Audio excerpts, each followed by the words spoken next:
Welcome to my channel. I am Samson Eruoburhobo.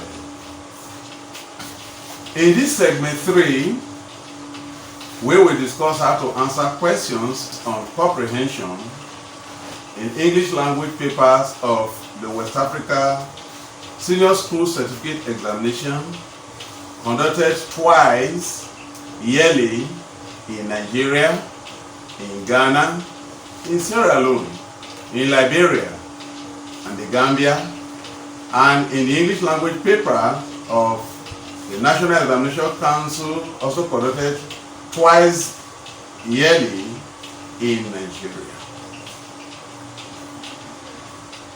When you pick up the paper on comprehension in the examination, read the instructions before any other thing.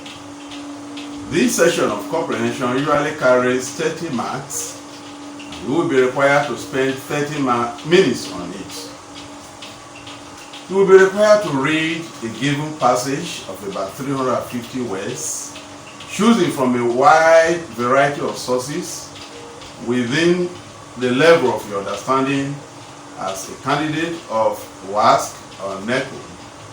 And you will then be asked to answer all the questions that will be propounded. You will be asked to answer a number of questions bordering on your ability in the following areas which your examiner will be looking at for. 1. Comprehending the content of the passage factually and accurately. 2. Finding appropriate synonyms. 2. Finding appropriate synonyms or equivalents for selected words and phrases. 3. Identifying and explaining figures of speech and literary expressions. 4. Making inferences or conclusions from the content of the passage. 5. Understanding English expressions which reveal attitudes, emotions, and sentiments of the writer. 6. Identifying vital grammatical structures, words, phrases, or clauses, and explaining their functions as they are presented in the context. And 7. Recasting clauses, phrases, or sentences into grammatical alternatives. What should you do to ensure success in your comprehension examination paper? First, read through the passage once, doing so with deep concentration. Go through the questions and then read the passage again. As you read the second time, endeavor to take note of the key sentence or topic sentence and other pertinent points. Please endeavor to read fast and have a good grasp of the content of the passage to enable you to answer the questions well. Now, let us discuss in more details points that you need to take note of as you will be writing.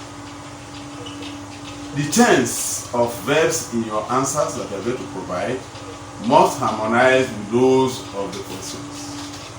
If the tense of verbs in the question is in past simple, then the tense of verbs in your answer must always also be in past simple, not in present tense nor in present continuous tense. Then for synonyms or equivalents which will be asked to provide, what you are going to provide as replacement of selected words and phrases should have the same function and position of such selected words when placed in the passage. By that I mean the words must have aptness. Therefore, you are going to consider such synonyms carefully before you choose, so as to choose the right one. Not all synonyms can convey the equivalent meaning or correct sense of selected words or phrases in a sentence. You have to carefully look at the suitability of the synonym, whether it's a perfect replacement for the selected word or phrase before you choose to use it. Also, the correct synonym must be of the same part of speech with the selected word. If it's a verb, the synonym you are selecting should be a verb. If it's a noun, the synonym should also be a noun. And then it should also be of the same tense if the selected word is a verb. If it's past tense, what you are selecting should be past tense. If it's present tense, what you are selecting to replace should also be present tense. And the synonym you are selecting must be of the same singular form or plural form, as the case may be, with the word you are selecting, if such a synonym is a noun. It must not be the other way around. Then what about when you are asked to use a figure of speech, which is usually one of the questions in your comprehension?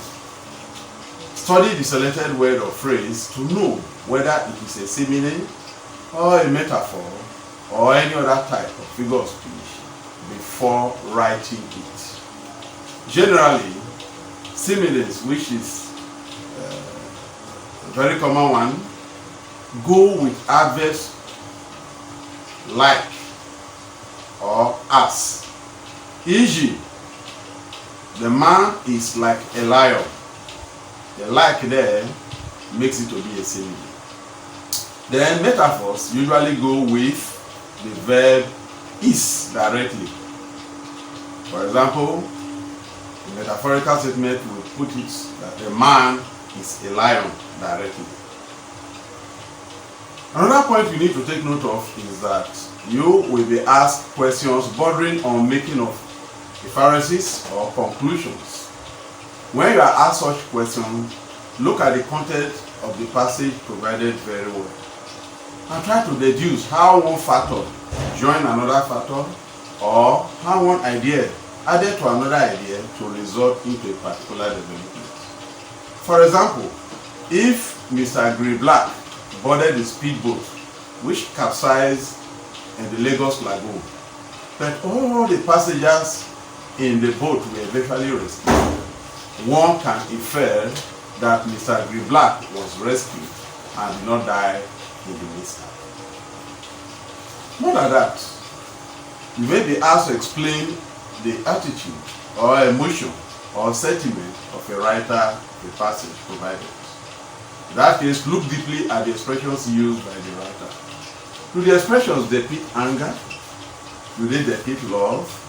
Do they depict harshness? Does the writer sound condemnatory in his writing or judgmental? Or is he apathetic in writing? A careful look at the type of words and phrases used in the passage will help you to know the attitude of the writer and be able to answer the pertinent question correctly. You will also be asked to give the grammatical name of a highlighted clause or phrase.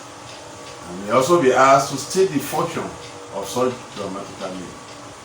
No one can give you a bracket solution to these type of questions because they differ in context under which they are used and also differ in their functions. However, please take note, take this guide, that such clauses or phrases are usually adverbial clause of time, adjectival clause, adjectival phrase, noun clause, noun phrase, relative clause, etc. They are often used to qualify a noun or a noun phrase, to modify a verb, or to serve as the subject of phrase. Please have it in mind that I will treat various types of clauses and phrases in another segment in the future by God's grace. Now we move on. What about when you are asked to recast a selected clause or phrase or sentence into a grammatical alternative? Here, the examiner is expecting you to explain such expression with alternative words that will give clearer but correct meaning. to what is selected. So carefully consider the meaning and the purpose of such clause or phrase in the context in which they are used, so as to know how to explain such correctly in other ways. Now finally, on comprehension, your answers should not be stated just in single words. They should be expressed in sentences or clauses that make complete sense. This is the expectation of the examiner. For example, if you are asked a question like, what shows in the passage that the condemned criminal died? It will be unsatisfactory to just say hanged. Rather, you should answer in a more satisfactory way by writing something like, the hanged man hanged the criminal after being sentenced. That gives complete sense, and the examiner will be satisfied with such answer. Your answer, of course, should always be in accordance with the content of the passage. Do not provide any answer outside the content of the passage. And when you have finished this paper or this session, what should you do? Use few minutes to go through what you have written before you move on to the next video. Please watch my next video, segment 4 of Excel in English, to learn how to answer questions on summary session of English language in WASSCE or NECO. See you there.